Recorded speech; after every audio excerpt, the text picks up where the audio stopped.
Then you've got another gauge that says DEF on it. That's diesel exhaust fluid. Diesel exhaust fluid is urea, and urea is probably what it sounds like, okay? Animal stuff, all right? So what that DEF fluid does is it keeps your engine running with this emission stuff on it. And when a diesel engine runs, it takes all its oil and it runs it through the engine, and it comes out the exhaust. That's what lubricates all its parts. It works the same as an old diesel engine from 1940s. Same thing. But now it captures all that smoke. And you don't see the smoke, black smoke anymore. And when that canister fills up, you get a little fart light. And the fart light's on, it says you gotta clean me out, okay? Well, when it goes to clean itself out, you can do that one of two ways. You can ride down the highway and go more than 5 miles an hour, it will be cleaning itself out. Or you can pull it out of your station, away from anything that's gonna burn, like bushes or your buddy's Corvette. Don't hook it to a Plimo vent, because it will start the Plimo vent on fire, okay? You pull it out, you set the brake. And all you have to do is hold the switch up there for 5 seconds. It will go into its regen. Regen isn't like the regen of 2007, where it took up to 1 hour and 20 minutes and 20 gallons of fuel to clean itself out. This takes 12 minutes and 2 gallons of fuel to clean itself out. It shoots fuel into the big canister. It becomes a crematory at 1600 degrees. It burns that soot down to a smaller particle that fits through a screen. Once it goes through the screen, it shoots it to the other side of the truck where the DEF is added. The DEF is a chemical that grabs that particle and it scrubs it down further. So what comes out of your truck, they say, is oxygen with hydrogen and that little bit of nitrogen that's caused by the animal excrement to keep it from recombining, because if it does recombine, that's bad. All right. The air coming out is supposed to be cleaner than the air coming in. I always tell people I have kids with 3 eyeballs because I deal with it all the time. So it's probably not the best stuff in the world to breathe, although they say it is. Okay. The DEF gets low on your truck, down to a quarter tank, you will get a light on the gauge telling you it's low. If it goes below a quarter tank, you're going to get another light on the idiot panel there saying it's low. It's going to look like the fart cloud with a wave underneath it saying that you need to fill up the DEF. If you run it out of DEF and the truck is running for 4 hours, it won't go 60 anymore, it'll go 55. Then if you let it go another 4 hours, it won't go 55, it'll go 5. Then if you let it go another 4 hours, it won't go 5, it just start, it'll stop. Start, it'll stop. So it's really important that you keep the DEF full. 1 tank, 4.5 gallons of DEF will last for 3 full tanks of fuel on this truck at 65 gallons each. Okay? Always keep it topped off, because if you spill DEF on the ground, it turns to salt. When it's exposed to air, it turns to salt. Try not to put it into your power steering unit, your radiator, your generator, okay? And if you make the mistake of putting it into your fuel tank, please tell somebody right away. Do not start the truck if you can help it. Because if you start the truck and it wicks its way through up to the engine, it'll get up to the injectors and it'll get up to every port in your engine and it will turn into salt. It's cheaper to replace the engine than it is to pull it out and clean it. Okay? So it's very expensive. So if that happens, please call somebody right away. If they drain the tank, wash it out, you're good to go. But if you let it go through and it gets up there, might as well pull out your checkbook because you just bought a new engine. Okay? Probably won't notice that it cleaned itself out. You will get the second light that looks exactly like the first light, and it's the same color, and it's never on at the same time, and they're right next to each other. Engineers, okay? Make that happen for you. They could at least made one a different color, right? Well, if you see that light, that just means your exhaust is really hot. Don't go touch it. Because it's about 989 degrees at the point of exhaust. And that's why you need to be away from everything when you do a part regen, because you would hate to start the bushes on fire or whatnot, okay? If you get to a place that's highly volatile, like you have a fuel truck that tipped over, or you're in a grassy field, you can inhibit the DEF on your truck by holding the red switch up there that says DEF inhibit. What that means is while you're parked, it will stop it from going into regen if it thinks it has to. How does it think it has to? Well, if it's idling more than 700 RPM, i.e. idle, which is 1300 RPM on your truck, If it sees that 1300 RPM and it says nothing else is going on, hey, I can clean this thing out. And it will go into regen by itself. So if you're in the grassy field, you might look down and be on fire because it will start the field on fire. Okay? Or if you're in that area where that field truck tipped over, that would be bad. This truck sucks in 1,200 cubic feet of air per minute. Okay? So if you're in a situation where you are in a highly volatile state where things are combustible, do not shut your truck off because it will suck that in its intake and it will try to keep running. And then it will get faster and faster until it blows up. Okay? Because that's what a diesel engine does. So try to keep that from happening. Point it upwind and don't shut it off if you're in that situation. Okay?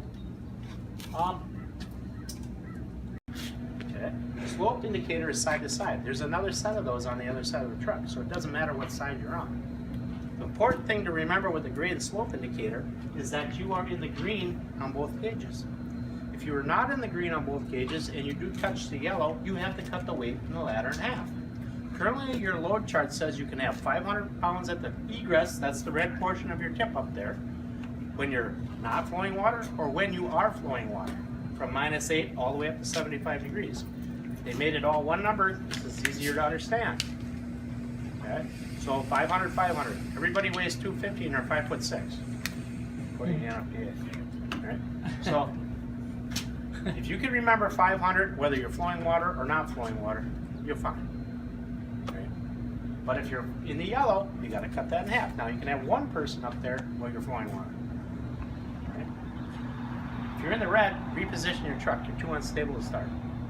Okay, it's a bad situation. Here are your normal aerial controls right here for your stabilizer. This is how you normally run it. There's one just like this on the other side of the truck that controls both stabilizers. You have your high idle switch here. If you turn it on here, you cannot turn it off the cab. You have a high idle switch up on top. You turn it on there, you can turn it off here. These three talk to each other. Okay, so they're on that same set here.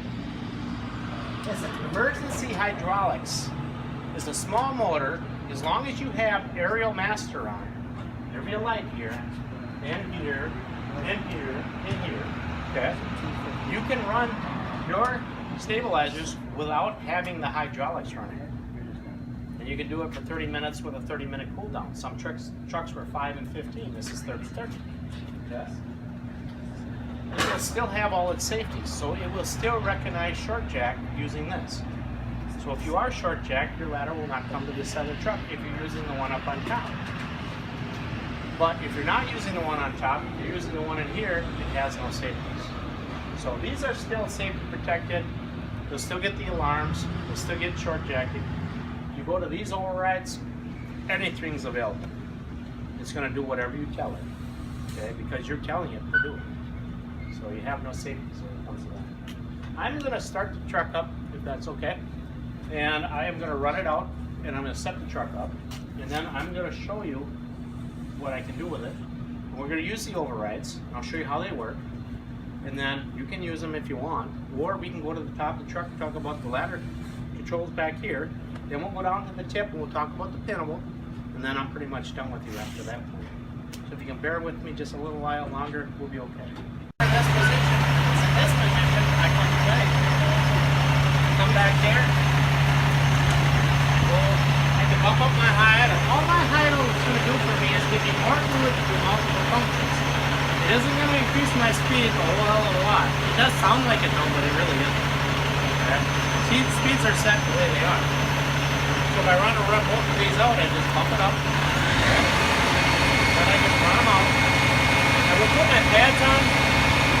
That pad reduces that stabilizer footprint from 800 pounds per square inch down to 75 pounds per square inch. You can use additional cribbing or shoring. Just don't use anything that's going to give. Because inches down here mean feet when you're up here. So 2 inches of give down here is 2 feet up there. That can throw you off the ladder. That's a real big pucker pad. So, run them out with the pads on. We're not pulling. Careful our class on the half low. Make a nice cutting board for fish.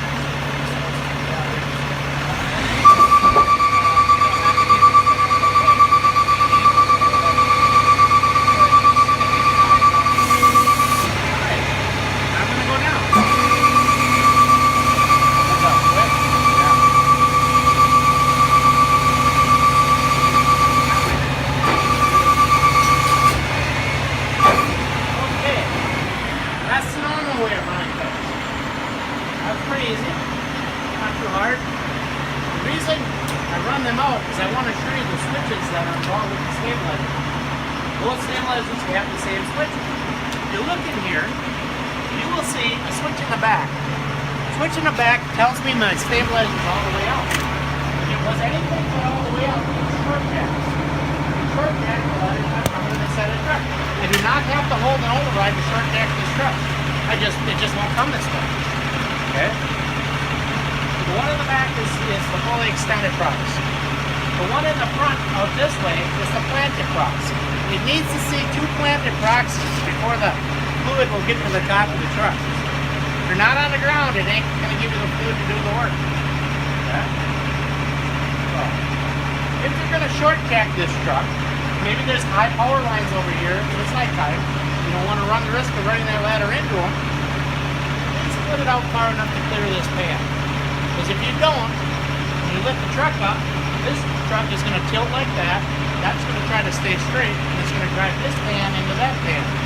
On the opposite side of the truck, it's going to drive this pan into that pan. It's just the opposite on the other side. So either way, you're going to get a bent pan. Okay? That's what that's doing. On the bottom of this beam, it's a really thin coat of white lithium biodegradable food grade grease. You can't see any big globs on my finger because there isn't not big globs on here. Once every 4 months, they just got to paint grease on it. Get that grease, put it on your buddy's beer glasses, lip will become numb and dripping beer all night, won't even know it. Makes your lips numb. Okay? So, something to remember. Alright? You don't put it on there, they go da-da-da-da-da like that, da-da-da-da back in, you're peeling metal off the bottom of the beam. That'll avoid your warranty. You don't have to put it on top, you don't have to put it on the sides, you don't have to put it on there, just here. Okay? You probably won't do it, but just know what to look for. Now you have some correctability with this truck. I need to adjust for a hill or where I'm at. I got some room to move.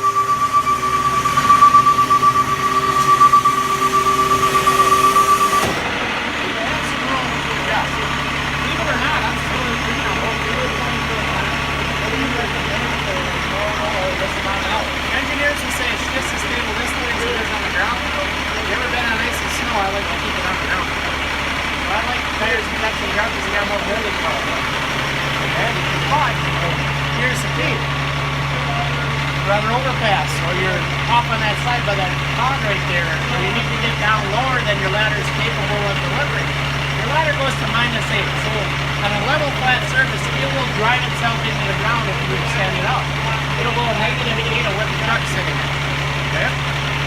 Now I need to get lower. I'm on an overpass, or I'm up on a hill and I need to get down to a roof. I can take it like this, and I can do this.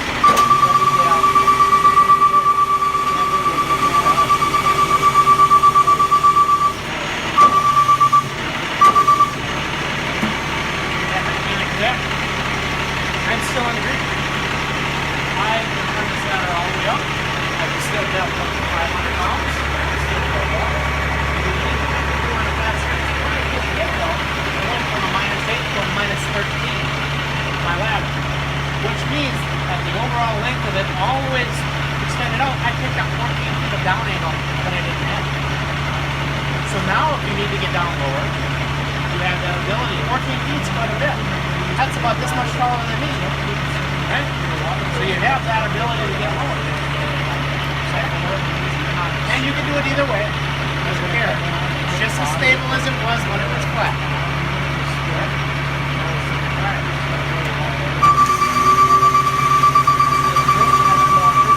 Guys, it makes the Jeep go crazy. Don't do that. I'm making it really hard for the wheeling guy. Sorry about that, buddy. Coming back down. This is way outside the box.